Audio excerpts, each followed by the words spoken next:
right, we're gonna move on. I got another question for you. Okay. So obviously, this was season 5. Yes. This was season 5. Where are you guys at when it comes to titles? How many NCAA titles do you guys own? How many stunt titles do you guys own? Okay, so like I said, our first year with our program, we competed advanced. We went straight in for advanced, took one team. And, the next few years I was recruiting, and our goal is to win. Our goal is to win across the board, cheer, dance, and to have multiple teams. And so as we grew our numbers, it got to the point where I started to have so many talented kids, again, to be raw, that were standing around. And I'm like, this isn't okay. This isn't okay. If the track team had, a bunch of kids that could kill it in the 4x4, they're gonna create more opportunities. They're gonna put more kids in races. They're gonna find a way. And that's kind of what I presented to our athletic director, and he's like, okay, take 2 teams. I'm like, okay. So we competed advanced for 2 years, and then we added in that intermediate all-girl team as well. So we take advanced all-girl, and we take intermediate all-girl, and then we take a dance team right now. And so the advanced team had gotten second or third, mainly seconds, just those year after year, those first couple of years. And I just remember them getting so frustrated, and I would hear them, and you move forward, and you grow new goals, and you come up with new ideas. But like I told you at the beginning, the whole time, those first couple of years, in the back of my head, I'm like, it's coming, like it's there, process. Process. But you don't want to tell that to the kids necessarily. So anyway, but I knew as our kids, as we had juniors and seniors, as you have that leadership, because a lot of that leadership, like we keep talking about, it has to come from within. We can only sit up there and say so much, and we always joke as coaches sometimes, like, we can't be on the mat. But it has to come from within. Those kids have to, they have to have leadership outside of practice. They have to have it inside of practice. They have to set the example. And with that many kids, you have to have juniors and seniors that can sit there in that back handspring up and go, and they know what I expect. So they're going, no, don't do it that way. Come here. Let me help you before coach gets to you. So once you have that, you get skills quicker. You have more discipline. You have more just drive in your team, because it comes from within. That's when teams are successful. Right. So we started the intermediate team. The intermediate team, their first year, got runner-up to Valdosta, and that was a heartbreaker, but also so exciting. I mean, that's awesome to do in your first year. But those kids were no different than the kids on the advanced team. They're competitive. Right. They're competing on the stunt team as well, and they were hungry. They were mad, and they were ready for more. And so then our 4th year.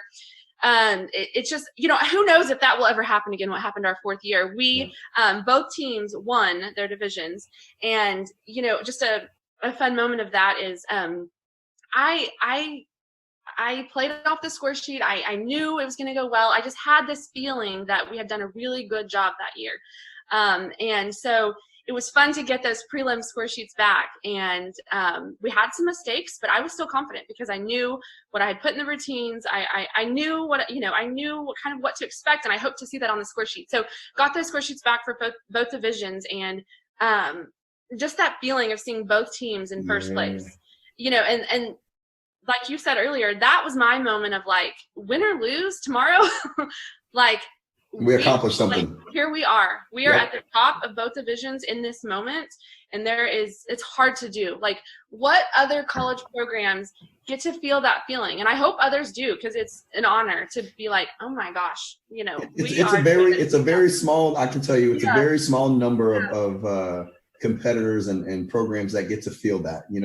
And seriously, shout out to you and your staff and your athletes, because it's hard to win with one team. Exactly. It's hard to be in the top 3 with one team. And I love stunt. I love stunt because, when you talked about it, the biggest thing about stunt is technique. Your foot moves an inch. Mm-hmm. You caught the basket and there was a little wiggle. Yep. And taking that into an Daytona bandshell routine. And now, you're as a spectator, you watch stunt and you're like, okay, that's stunt, but can they perform? Can they put on a show? And then you put on a show on top of Yeah. cleanliness and technique and no foot movement and grips. And Yep. that to me, you know, I feel like I'm a good judge of character, and I feel like I'm a great judge of talent. But when you have those two things, stunts, one stunt and two NCAA comp, and then you have, you have a progressional program that allows people to grow physically, mentally, and emotionally in a very positive direction. And you said, I don't know if we'll ever do it again. I have a feeling that might be in your future. Just based off of what I'm hearing and what I've read. And, by the way, I judge for varsity. I'm a stunt judge myself. And I absolutely love stunts. I mean, any of my friends who obviously never have cheered before, and I try to explain this, explain cheerleading to someone who doesn't know anything about cheerleading, they don't know how passionate we are. I got a good friend. He's actually my next door neighbor. He loves golf. I mean, and it's great because I can translate technique of stunts, baskets, pyramids, tumbling, cheerleading to the technique of golf. Because I'll tell you right now, if I swing the ball and go to the club and I hit this ball, I'm gonna shatter someone's window because my technique in golf is horrible. But it's just one of those things where, to be able to sit down and have this conversation with you is absolutely brilliant. I'm excited for you guys to get started in this next season, just because now I want to see it. I want to see it. I want the world to see it. I know y'all are in Oklahoma. Yep. You know what I mean? You're in this little Oklahoma, but y'all, I'm telling you, OBU is larger than life right now. They are larger than life right now. I want the whole world to rally behind some OBU Bison. Seriously, goodness gracious. Get me excited. We're right here, but we have kids from all over. Right, and that's what I love. I love to pull in all the different kinds of kids, and I'm so sad that we, obviously everyone didn't get to compete this spring. Whether it's all-star, college, stunt, everyone didn't get to. But I'm pretty sad. We're pretty hungry that we didn't get to put our routines back out there because they were awesome. And how many kiddos are you losing again this year? 10, but we have 80 coming in next year. So okay, we're maybe add in that co-ed version, third team here soon. So we'll see. Oh, really? Not this year. That's long. She's throwing out some treats there for everyone. I hope y'all are listening. She's throwing out some small little treats there, a little peek into what could be the near future of OBU. As stunt happens and emerges and so forth, the goal of every college is going to be to have a set number of girls that are focused on stunt, because you'll compete more often, and then a group of girls that are focused on NCAA things, and then there will be some crossovers, just like there are in football to track in college. Right. So it's only going to create more opportunities, because we'll have more. I could see us being at 100 kids in a few years because we have this stunt group, and then we have our NCAA intermediate team, and then we have but why not? The more opportunities we can create for kids to come in my opinion, get part of our awesome academics and our Christian environment, and leave ready for life. I'm all about that. So the opportunities are endless. Yeah, I hope stunt, we have 3 years of getting this all together for the NCAA and really proving ourselves, and I'm excited. I'm excited to do that and show everybody that that it's really gonna happen. That was an awesome day hearing that news the other day, because we've worked so hard for it. So I'm excited for all that's to come, and all the opportunities we have for kids. I love recruiting. I love it. It's competitive for me. And I love to show families about what we have and what we can offer. And I too, I want to win again. I want to win both again. And the last cool moment of winning was that our intermediate team was in awards whenever our advanced team was supposed to walk on the band shell. Yeah. And I don't know that I told anybody at the time, but I was personally like, I'm sad. Like I'm usually with advanced the majority of the time, so I needed to be there.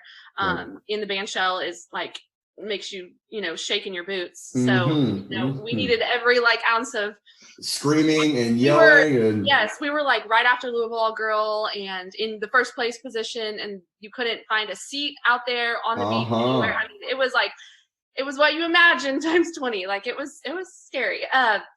But you know, I was like, that's our first title, and I kind of knew that they were going to win intermediate, and so I was internally like, but the timing, you know, competitions, things happen, people take pauses, whatever, and the timing worked out. Where advanced was walking on the band shell, and intermediate sprints around the side, like holding up their trophy. And, oh gosh, yeah, this gave me chills. Yeah, it was a cool moment. But then here's the funny part, and you'll get this. I'm like, yeah, because I just saw them as well. But then I'm like, put your trophy down. Because, you know, we have advanced all focus, and they're like sisters, so they're going to be like, you know, when they see them. We didn't want that. We wanted them to stay focused. Yeah, so you saw all the band shell looking at me, going, put your trophy down. I'm sure I looked awful. It's fine. It's fine. It worked out. So they're like, and they understood by that point. And so they put it down, acted normal. And then, you know, when the girls met around the back, you know, you perform, you come off around the back. So intermediate ran around, and they showed advanced their trophy, and then just waterworks. You know, advanced had hit. They knew that they had a good chance. And then their sister team had just, I mean, that was another like, you know, awesome moment that I'm gonna need you to stop, because literally I feel like I'm dead serious. I'm not making this up. I love cheerleading, and I love the story. That's why I started this podcast, because there's so many perspectives that you don't get to hear from. And like, I'm dead serious. Like, I'm emotional right now, because I'm in there. I'm on the band. I'm standing on the beach. If you've ever I'm been watching there, them. you know, you know, and terrifying. It's terrifying. So quick story. We're gonna finish this thing up. So my first time, I cheered at University of Kentucky. Okay. In college. But my senior year of high school, I took dual credit classes at the University of Houston. Okay. So my senior year of high school, I competed on the University of Houston team. I remember when you could do that. Right? Back in the day? Yeah. Calling out my age over here, guys. But you know what? That the feeling of the band shell is like no other. And it's very hard to explain. It's not a world stage. It's not UCA national stage. It's not Summit. It's not NCAA Dallas. I'm telling you, for those who haven't been there, it's a very magical, emotional roller coaster of a moment. Especially if you've never been and you've never competed outside before. Yeah. And you think that you compete inside and it's hot on the inside. Oh no. Wait till you go to Daytona Beach, get on that band shell, and the sun, depending on what time you get out there, and that sun. Yeah, you're analyzing the time the whole time. Okay, yes, you're like, yes, where's the sun gonna be? Yeah. It's something that you don't just win your division, you beat the odds. You know, sun in your eyes, sand in your face, crowds screaming. You know, and it's not, you know, it's not your normal arena. You know, you're not just saying, oh, there's everybody here. You know, literally, guys, you're standing there, and don't worry, I'm gonna pop up a picture right here. Pow, picture. Okay, you're standing on the band shell. The beach is on the whole beach. All of Daytona Beach is on this side. Everyone's on the concrete in their bathing suits. You know, you got the judges up there on the rafters, and then there's just the hotels. Yeah. Just up there in the hotel, staring down. I mean, it's an experience not like no other. And you know, Jessica, I'm over them. It's crazy. I feel like I know you. I feel like I've been hanging out with you my whole life. I'm thrilled for you and the OBU program. And I can tell you right now, I think I know one, you've earned a fan in me. And I think you're going to gain a lot more fans. But I'm excited for you guys. I'm excited for your future. I'm excited for the new kids coming in and what seems to be an awesome, not just an awesome athletic experience, but an awesome academic experience and the nurturing of the program, the enrichment of their lives, and all of the opportunities that you have in store for their future. I think that is one of the coolest things that we can do as coaches. To be so selfless to get them into the best positions that they possibly can be in. And, you know, thank you so much for being on the show today. Thank you for having me and us, all of us. Yes. My kids are excited. My coaches are excited. It's just an honor to tell our story because we're proud of it. And just like you said, we are excited for where we're going. We feel like we've just gotten started, and we all of us coaches live near, and we all just joke that, well, we're going to be here till we're in our wheelchairs. Like, that's our goal. So come join us. I will tell you that, I will be following you guys, and hopefully once we get a little bit deeper into the season, hopefully I can have you back on and kind of give us your progress and let us know where you guys are and how practices are going and recruitment and all that good jazz. And, I think it's important to me that we follow up. And I mean, at the end of the day, I'm excited. I'm genuinely excited to see what the Bisons put on the floor this season. So, oh man, all right, we're gonna shut this thing down. So guys, just to recap, I just want to thank Miss Jessica Stiles for being on the show today. If you don't know her, to be quite honest, this is the first time her and I've ever really talked, and to be able to talk about the sport of cheerleading and the things that we love so much, and her plans for the future, for her athletes, for her teams, for her kids, not just the title.